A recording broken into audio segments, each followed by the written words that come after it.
اچھا آپ بعض اوقات درست بات بھی کر رہے ہو نا تو اس طرح کرتے ہیں کہ جیسے اگلے بندے کے سر میں ہتھوڑا مار دیا، اور اس میں مثال لوگ دیتے ہیں، وہ کہتے ہیں کہ دیکھیں مولانا طارق جمیل صاحب کو لاکھوں کروڑوں لوگ سنتے ہیں، ایک مستند عالم ہیں، ایون یہ مفتی اکمل صاحب ہیں، اور جناب آپ دیکھ لیں علامہ جاوید احمد غامدی صاحب ہیں، بلکہ غامدی صاحب کے بارے میں تو بتانا بھی دینے لگے ہیں، وہ کہتے ہیں انجینئر صاحب یعنی غامدی صاحب کو تو ظاہر ہے کوئی مقد فکر بھی اور نہیں کرتا، لیکن وہ غامدی صاحب کے کم کہتے ہیں کم از کم اخلاق تو ہے نا، کہتے ہیں تھوڑا مار دیتے سر میں، یعنی صحیح بات بھی کرے تو بھی لگتا ہے جیسے گل ہی دی ہمیں۔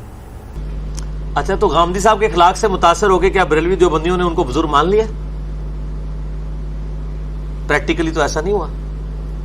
باقی رات طارق جمیل صاحب کا میٹھے انداز میں بولنا اور ثاقب مصطفی صاحب ہیں، ہاں اکمل صاحب ہیں، جی مفتی اکمل صاحب ہیں، میں آپ سے پوچھتا ہوں یہ بالکل اعتراض اسی طریقے سے ہے کہ مجھے اگر کوئی کہے کہ دیکھیں جی طارق جمیل صاحب جو ہیں وہ روٹی کھاتے ہیں بغیر چمچے اور کانٹے کے، اور آپ بریانی کھاتے ہوئے چمچہ اور کانٹا استعمال کرتے ہیں، تو میں کہوں گا طارق جمیل صاحب روٹی کھا رہے ہیں اور میں بریانی کھا رہا ہوں۔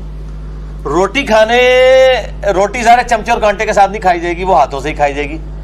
چاول کھانے میں، بریانی کھانے میں چمچ اور کانٹے کا استعمال طارق جمیل صاحب بھی کریں گے جب وہ کھائیں گے۔ اسی طریقے سے طارق جمیل صاحب جن اخلاقی امور پہ بات کر رہے ہیں وہ موضوعات وہ ہیں جن کے اندر کوئی اس طرح کی سخت بات ہو ہی نہیں سکتی۔ نماز پڑھو اور جناب آپ قرآن کی تلاوت کرو، آپ جناب زنا سے بچو، شراب سے بچو، جب یہ ٹاپک میرے بھی آپ دیکھ لیں، میرے درود شریف کے فضائل پہ لیکچر دیکھ لیں، صورتوں کے فضائل پہ، اذکار کے اوپر، یہ سارے آپ دیکھیں، آپ کو انشاءاللہ میٹھی میٹھی باتیں ہی لگیں گی۔ لیکن جب میں بریانی کھاؤں گا اس وقت کانٹا تو میرے ہاتھ میں ہوگا نا، ٹھیک ہے۔ روٹی کھاؤں گا، روٹی کے ساتھ آپ چاہے سبزی رکھ دیں، چاہے آپ جناب چکن شوربے والا رکھ دیں، میں اس کو انشاءاللہ بغیر کانٹے کے ہی کھاؤں گا۔ لیکن جب بریانی کھا رہی ہوگے تو اس وقت تو پھر مجھے جو ہے وہ چمچ اور کانٹے کا استعمال کرنا پڑے گا۔ تو چونکہ میرے موضوعات ایسے ہیں، یہ بڑے سمجھدار لوگ ہیں، انہوں نے ان موضوعات کو ہاتھ ہی نہیں ڈالا، اس وجہ سے ان کو گالیاں بھی نہیں کھانی پڑتی۔ لیکن کیا یہ موضوعات، کبوتر اگر آنکھیں بند کر لے تو کیا بلی کو غائب کر دے گا؟ کیا یہ موضوعات دنیا میں ختم ہو گئے؟ یہ پریکٹیکل موضوعات موجود ہیں، اور انہی موضوعات کی وجہ سے بون آف کنٹینشن بنا ہوا ہے۔ میں کہتا ہوں کام انسان کو وہ کرنا چاہیے جو کسی نے نہ کیا ہو۔ یہ کام تو ساروں نے کیے ہوئے ہیں، ثاقب رضا مصطفی صاحب جو باتیں کر رہے ہیں، لیکن میں آپ کو یہ بتا دوں جب ان کے فرقے کے اوپر عرب ہوتا ہے ان کے سارے اخلاقیات باہر آ جاتے ہیں۔ کوکم نورانی صاحب کے بارے میں آپ کا کیا خیال ہے؟ آئے صدقے کوکم نورانی صاحب کے بارے میں اتنا مشہور تھا جی، وہ اتنے پیار سے دیکھیں میرے پیارے نبی پاک صلی اللہ علیہ وآلہ وسلم، کہتے ہیں اتنا میٹھا بولتا ہے۔ یہ بال ٹی وی کے پروگرام میں عربی والا بال اور اردو والا بال، اس ٹی وی کے پروگرام میں انہوں نے 11ویں پہ کسی نے کوئی بات بھی نہیں کی ہے اس طریقے سے۔ اس نے کہا جو حلالی ہے وہ 11ویں کو حلال سمجھتا ہے، جو حرامی ہے وہ 11ویں کو حرام سمجھتا ہے۔ بات ہی حلال اور حرام، اس سے بڑی کسی کو باسٹرڈ یا حرام زیادہ کہنے سے بڑے کوئی گالی ہو سکتی ہے؟ اس سے بڑی گالی پاسبل ہی نہیں ہے۔ تو ان علماء کے آپ نے اخلاق دیکھ لیے۔ جب اختلافی موضوعات، تو الحمدللہ میں نے تو آج تک کسی کو اس طریقے سے نہیں کہا۔ میں ایون بزرگوں کی غلطیاں بھی نکالتا ہوں، ان کی عبارات کی غلطیاں نکالتا ہوں، ان بزرگوں پہ فتوے نہیں لگاتا ہوں، اور ان کے چھاپنے والوں پر بزرگوں کو پھر بھی بینیفٹ آف ڈاؤٹ دیتا ہوں۔ تو یہ آپس میں کون سی میٹھی میٹھی باتیں کر رہے ہیں؟ ان کے موضوعات وہ نہیں ہیں۔ رہے غامدی صاحب کہ جی غامدی صاحب جو ہے وہ میٹھے طریقے سے بات کرتے ہیں، یا نعمان علی خان کو بھی کر لیں۔ نعمان علی خان کا تو بیچارے کی یہ فیلڈ ہی نہیں ہے۔ نعمان علی خان اور ڈاکٹر ذاکر نائک ان بیچاروں کو سائڈ پہ رکھا کریں، وہ اس طرح کے ایشوز کے وہ ہے نہیں، اور میں اسے ریکویسٹ بھی کروں گا کہ اللہ کا نہ جائے کام تسی کریو بھی نہ، تہاڈے تو اتنے کام ہے۔ اس کے لیے اس گندے کلچر میں پروان چڑھنا ضروری ہے، آپ ان موضوعات کو ہاتھ بھی نہیں ڈال سکتے۔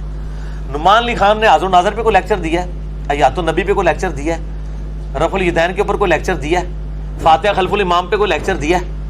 جب وہ لیکچر ہی نہیں دے رہے، گستاخانہ عبارتوں میں کوئی لیکچر دیا ہے ڈاکٹر ذاکر نائک نے؟ جب وہ لیکچر ہی نہیں دے رہے ان ٹاپکس کے اوپر، جب آپ اس میدان میں نہیں اترے، آپ کس طرح مقابلہ کر سکتے ہیں؟ مجھے بتائیں ایک ہاکی کے پلیئر کے اسٹروک کا آپ ایک کرکٹ کے اسٹروک کے ساتھ کیسے مقابلہ کر سکتے ہیں؟ یہ گولف کا تو بال ہی اتنا سا ہوتا ہے، کرکٹ کا بال تو آدھا کلو کا ہوتا ہے تقریباً۔ تسی کو جو گاہ والے چھڑی نہ مار دیں اتنی دور جانا ہے، تہاڈے کول تے باؤنڈری بڑی مشکل پار ہوندی ہے۔ تو بھائی میں کہوں گا میرا بال بھی اتنے بڑے سائز کے اللہ کے بندے، اس کا تو بال ہی اتنا سا، وہ منو دیو نا میں اپنے بیٹ دے اس بال نو رکھا تے اس تو بھی دور سٹاں گا، ٹھیک ہے؟ تو آپ کمپیریزن مطلب گدھے کا کمپیریزن گدھے سے ہوگا, گھوڑے کا گھوڑے سے ہوگا. آپ گھوڑے اور گدھے کو تو آپس میں کمپیئر نہیں کروا سکتے, ٹھیک ہے, مطلب کمپیریزن بنتا ہے نا. جب اختلافی موضوعات پہ وہ بول ہی نہیں رہے ہیں, وہ اندر کی چیز ان کی باری نہیں آ رہی ہے, وہ اسی لیے نہیں بولتے. میں نے اس میدان کو خالی پایا, اور لیکن عوام کی ڈیمانڈ یہ میدان تھا کہ اس میدان میں بولا جائے, اس کے لیے مجھے مجبوراً بولا پڑنا. ورنہ یقین کریں یہ جو آپ میٹھی میٹھی باتیں کر رہے ہیں, میں 10 سال دعوت اسلامی میں رہا ہوں, 1991 سے لے کے 2001 تک سبز پگڑی بھی باندھتا رہا ہوں. اس وقت ہم کرتے ہی میٹھی باتیں تھے. یہی ساری غیبت کی تباہ کاریاں, چغلی کی تباہ کاریاں, شرک کی تباہ کاریاں, گستاخیوں کی تباہ کاریاں نہیں ہوتی تھی. جب یہ ہوں گی ظاہر آپ کو گالیاں کھانی پڑیں گی. اور پھر جب اس طرح کا میں بار بار کہہ رہا ہوں کہ مجھے بتائیں حضرت ابوبکر صدیق سے زیادہ کوئی میٹھا ہے؟ امت میں ایک نرم طبیعت ان کو مانا گیا نا.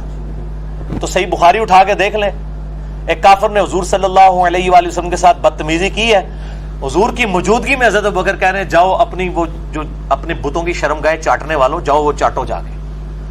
اتنی یعنی آپ کی ڈاکٹرائن میں تو روڈ لینگویج ہے, اور نبی الاسلام کی موجودگی میں آپ نے منع بھی نہیں کیا.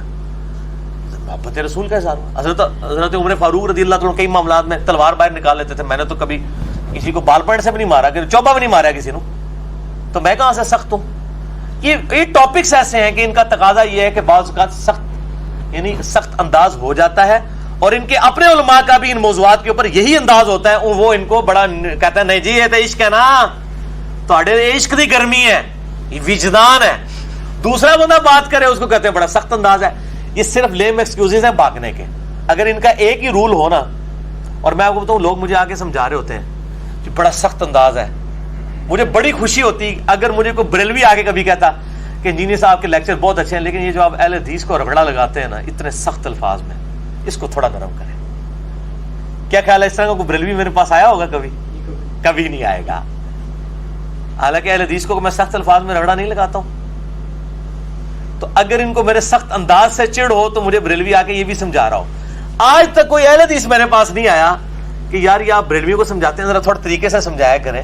اور رگڑا لایا جی یہ ہے مشرک نے, قبر پرست نے. اچھا دوسروں کے رگڑے کے اوپر ان کو سخت انداز نہیں لگ رہا ہوتا, اپنے اوپر لگ رہا ہوتا ہے. اس کا مطلب ہے کہ یہ ان کا انداز, یہ انداز والا جو الزام ہے یہ ہے جعلی الزام ہے. ورنہ بریلوی آ کے مجھے یہ کہہ رہا ہوتا کہ ذرا تھوڑا ہاتھ ہلا رکھو دیوبندیاں اور اہل حدیث ہوتے. دیکھو نا یہ بھی تو اللہ کی مخلوق ہے, دین کا کتنا کام کر رہے ہیں تبلیغی. مجھے کوئی سبز پگڑی والا آگے کہ دیکھو جی کتنا دین کا پیارا پیارا کام کر رہے ہیں یہ دعوت اسلامی والے, آپ اتنی ان کے ساتھ بولتے ہیں, تھوڑی نرمی کریں. یہ کوئی دعوت اسلامی والا آگے کہ دیکھیں آپ تبلیغ جماعت کے بارے میں ذرا نرم ہو جائیں. یہ ایک دوسرے کے بارے میں اڑو آئی نہ ایکٹنگ کرنے, لیکن میں پتہ لگا میں تھوڑی شکل تو سے آن لواں گا کہ ایکٹنگ پہ کرتے ہو صحیح پہ کہتے ہو, پتہ لگ جائے گا. تو یہ اگر اس طرح کوئی آیا ہوتا تو میں مان لیتا کہ واقعی یار بڑے مخلص ہیں میرے انداز کے اوپر. باقی رہا یہ کہنا کہ جی وہ غامدی صاحب کو بھی میں نے غصے میں دیکھا ہوا ہے علی پروگرام کے اندر, جب ان پہ اعتراض ہوا نا وہ رجم کی سزا کے مسئلے میں, تو غامدی صاحب کے پھر آپ دیکھیں ان کی آنکھیں بھی سرخ ہو گئی تھیں. وہ یہ ہوتا ہے کہ وہ اب موضوعات اس طرح کے جب چھیڑے جاتے ہیں نا تو وہ جب بھی جو مسلسل یہ کام کرتا رہتا ہے نا تو وہ وارم اپ رہتا ہے. تو میں T20 میچ کھیلنے والا ہوں, مجھ سے آپ ٹیسٹ میچ نہیں کھلوا سکتے. میں تو پہلی بال پہ چھکا مارنے کی کوشش کرتا ہوں, بڑے تھوڑے ہیں. آپ نے فرمایا نا کہ کوئی ایسا ہو, تو ایک اہل گروپ البتہ مفتی اسحاق صاحب مرحوم جو تھے انہوں نے مفتی اسحاق صاحب تو گالیاں بھی نکالی ہیں انہوں نے کئی جگہ پہ, ممبر کے اوپر میں نے سنی ہے. نہیں یہ کئی بار ان کے منہ میں آئی گالی انہوں نے روکی ہے. دیوبند اور بریلی کے بزرگوں کے بارے میں کہتے تھے ہاتھ ہلا رکھے, اور لیکن وہ تو دوسروں کے اہل حدیثوں کے اوپر کتنا بھڑکتے تھے. نہیں بھڑکتے تھے لیکن کہتے تھے کہ اور شیخ الحدیثوں حدیثاں پڑھا دو اپنے مدرسے, ان کی خدمات کی قدر کرو. وہی میں بات کر رہا ہوں نا کہ ان کے لیے وہ نرم گوشہ تھا نا, اہل حدیثوں سے ان کو تکلیف پہنچ رہی تھی, حالانکہ خود اہل حدیث تھے. اہل حدیثوں کے بارے میں جو انہوں نے خلافت کے لیکچرز کے اندر جو زبان استعمال کی ہے بہت سخت ہے. اہل حدیثوں اے پڑھاندے ہو لکاندے ہو لوگوں حدیثاں, تسی مجرم ہو, ٹھیک ہے, لعنت ہے اس بندے تے جڑا حدیثاں چھپاندا ہے, مطلب دی حدیثاں بیان کردا ہے. اور ناسبیو اے تساں اے کردے ہو, اتنے سخت زبان انہوں نے پنجابی میں استعمال کی ہے, گالیوں سے بڑی لینگویج استعمال کی ہے. میں ان کا بڑا احترام کرتا ہوں.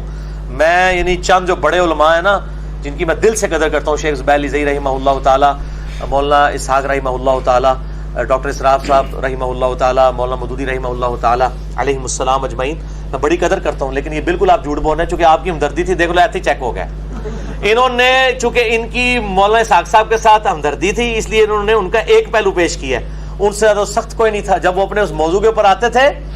بلکہ میں نے ان کو خود ایک دفعہ میں جب ملاقات ہوئی تو میں نے ان کو میں نے کہا آپ ذرا حضرت معاویہ کے بارے میں ذرا ہاتھ ہلا رکھا کرو, تسی بہت سخت ہو جاندے ہو. تو وہ میرے پیچھے آئے یوں آ کے نا میرے کندھے پہ دونوں ہاتھ رکھ کے مجھے کہتے ہیں آپ نے مجھے بڑی اچھی نصیحت کی ہے, واقعی ایسا ہو جاتا ہے. انہوں نے مانا کہ ہو جاتا ہے ایسے, تو ہو جاتا ہے ایسے, مطلب ایسا کوئی مسئلہ نہیں ہے. لیکن گارنٹی صرف ہونی چاہیے کہ کوئی گالی گلوچ نہ کرے, وہ انشاءاللہ شاید ہی گارنٹی ہے. میرے کسی لیکچر میں گالی گلوچ نہیں ہو. نہیں وہ میں نے بھی ان سے ایک دفعہ بات کی تھی نا, میں نے کہا جی آپ کی واقعی ایک بات عجیب سی لگتی ہے کہ مثلا ایک جگہ تو آپ کہہ رہے ہوتے ہیں جی امام ابن تیمیہ کو کہہ رہے ہوتے ہیں جی یہ یزید والا سارا جو چکر ہے انہوں نے چلایا, دوسری طرف کہتے ہیں جی ابن تیمیہ امام ہے, وہ کہتے ہیں بھی دونوں باتیں ٹھیک ہیں. یعنی یہ ان کا یہ موقف ہے کہ یار چلو تسی مولا صاحب دفاع شروع کر دو, میرے تے گل کرو. یعنی کریڈٹ بھی تو دینا ان کی خدمات. ہاں خدمات دیکھا نا این جی ہوتا ہے, سارے کہتے ہیں ان کی خدمات تو ہے. دیوبند بریلی اہل حدیث کے علماء جو کہتے تھے ان کی خدمات کا کریڈٹ دیں, غلطیوں کی نشاندہی کریں. جی جی تو آپ بھی کریڈٹ تو دیتے ہیں نا ان کو. کن کو؟ یہ جو بڑے بڑے اکابرین ہیں. جی کریڈٹ دیتا ہوں میں, وہ جن جن باتوں کے اوپر کریڈٹ ہے وہ لیں مجھ سے. میں نے خود پیر میل شاہ صاحب کا لکھا ہے کہ انہوں نے قادیانیت کے خلاف مطلب بہت بڑا کام کیا ہے, لیکن ان کی وجہ سے ان کی غلطیاں معاف نہیں ہو گئی ہیں, وہ غلطیاں اپنی جگہ موجود ہیں. ٹھیک ہے, یعنی مطلب آپ